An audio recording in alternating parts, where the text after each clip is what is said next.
بسم اللہ الرحمن الرحیم۔ السلام علیکم ناظرین اکرام، مکہ مکرمہ میں زمزم کے کنویں سے پانی نکلنے کا سلسلہ ہزاروں سال سے جاری ہے اور قیامت تک جاری رہے گا۔ زمزم کی کھدائی اور چشمہ پھوٹ پڑنے کا قصہ بہت مشہور ہے۔ اس سے پہلے کہ ہم اپنی ویڈیو شروع کریں، آپ سے ایک ریکویسٹ ہے کہ اگر آپ کو ہماری ویڈیو پسند آتی ہے تو ہمارے چینل کو سبسکرائب کریں اور ہماری ویڈیو کو لائک کریں تاکہ اسلامی معلومات کا سلسلہ باقی لوگوں تک بھی پہنچایا جا سکے۔ ناظرین، جیسا کہ آپ جانتے ہیں کہ اسلامی سال کا آغاز محرم میں حضرت امام حسین کی قربانی سے ہوتا ہے اور اختتام ذی الحجہ میں حضرت اسماعیل علیہ السلام کی قربانی سے ہوتا ہے۔ حضرت ابراہیم علیہ السلام کی پہلی شادی اپنی چچا زاد حضرت سارہ علیہ السلام سے ہوئی، لیکن وہ ایک عرصے تک اولاد کی نعمت سے محروم رہے۔ ایک دن حضرت سارہ علیہ السلام نے ان سے فرمایا، آپ علیہ السلام ہاجرہ علیہ السلام سے نکاح کر لیں، شاید اللہ تعالیٰ ان کے بطن سے اولاد عطا فرما دے۔ دراصل یہ سب کچھ من جانب اللہ ہی تھا، چنانچہ آپ علیہ السلام نے حضرت ہاجرہ کو اپنی زوجیت میں لے لیا اور پھر شادی کے ایک سال بعد ہی انہوں نے حضرت اسماعیل علیہ السلام کو جنم دیا۔ اس وقت حضرت ابراہیم علیہ السلام کی عمر مبارکہ 86 سال تھی۔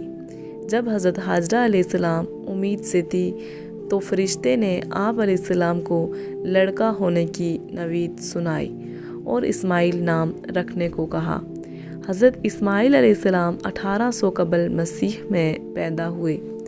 ایک نئی آزمائش حضرت ابراہیم علیہ السلام دعاؤں، آرزوؤں اور تمناؤں کے بعد پہلے فرزند کی پیدائش پر خوشیوں کا بھرپور اظہار بھی نہ کر پائے تھے کہ انہیں ایک اور آزمائش سے گزرنا پڑا۔ وہ یہ حکم الہی نامولود لخت جگر اور فرمانبردار بیوی کو ملک شام سے ہزاروں میل دور ایک ایسی وادی میں چھوڑ آئے کہ جہاں میلوں تک پانی نہ تھا اور نہ ہی چرند پرند، اور نہ کوئی آدم تھا اور نہ آدم ذات۔ بے آب و گیا ویرانے میں وادی فاران کے سنگلاخ کالے پہاڑوں کے درمیان تپتے صحرا کے ایک بوڑھے درخت کے نیچے اللہ کی ایک نیک اور برگزیدہ بندی اپنے نومولود معصوم بیٹے کے ساتھ چند روز سے قیام پذیر ہے۔ جو زاد راہ ساتھ تھا ختم ہو چکا، ماں بیٹا بھوک پیاس سے بے حال ہے۔ ماں کو اپنی تو فکر نہیں، لیکن بھوکے پیاسے بچے کی بے چینی پر ممتا کی تڑپ فطری امر ہے۔ لیکن اس لقدق صحرا میں پانی کہاں؟ جوں جوں لخت جگر کی شدت پیاس میں اضافہ ہو رہا تھا، ممتا کی ماری ماں کی بے قراری بھی بڑھتی جا رہی تھی۔ اسی حالت اضطراب میں قریب واقع پہاڑی صفا پر چڑھی کہ شاید کسی انسان یا پانی کا کوئی نشان مل سکے، لیکن بے سود تڑپتے دل کے ساتھ بھاگتے ہوئے ذرا دور دوسری پہاڑی مروا پر چڑھی، لیکن بے فائدہ۔ اسی طرح دونوں پہاڑیوں کے درمیان پانی کی تلاش میں 7 چکر مکمل کر لیے۔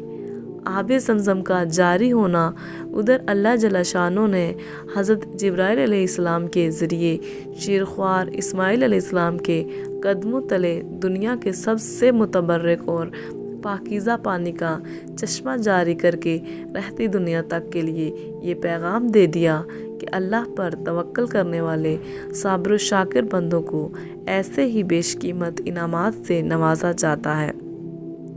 نبی کریم صلی اللہ علیہ وسلم نے فرمایا کہ اللہ پاک حضرت اسماعیل علیہ السلام کی والدہ پر رحمت فرمائے، اگر وہ پانی سے چلو نہ بھرتی اور اسے رکنے کا نہ کہتی تو وہ ایک بہتا ہوا چشمہ ہوتا۔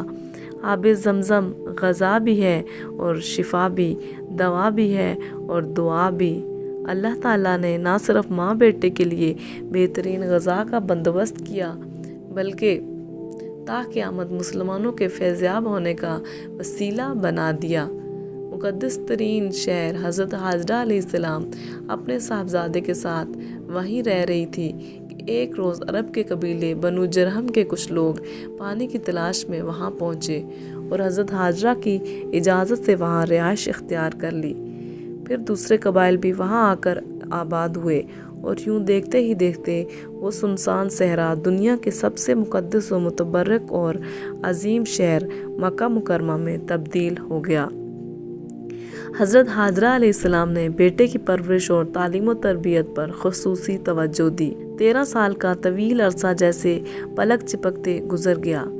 حضرت اسماعیل علیہ السلام مکے کی مقدس فضاؤں میں آب زمزم پی کر اور صبر شکر کی پہ کر عظیم ماں کی آغوش و تربیت میں پروان چڑھتے ہوئے بہترین صلاحیتوں کے مالک خوبصورت نوجوان کا روپ دھار چکے تھے۔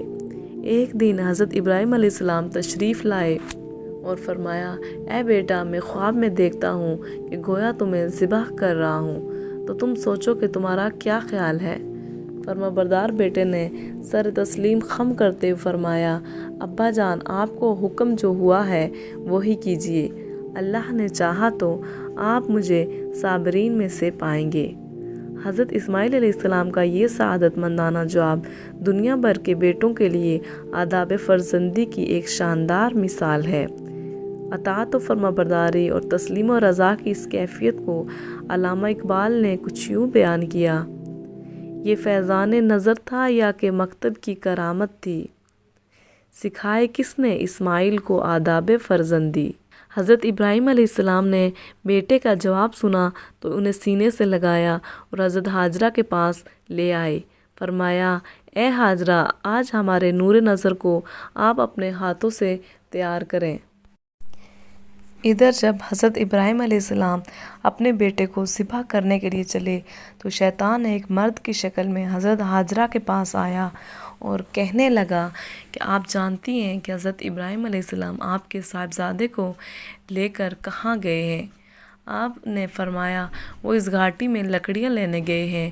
شیطان نے کہا، خدا کی قسم، ایسا نہیں، وہ تو آپ کے بیٹے کو ذبح کرنے کے لیے لے گئے ہیں۔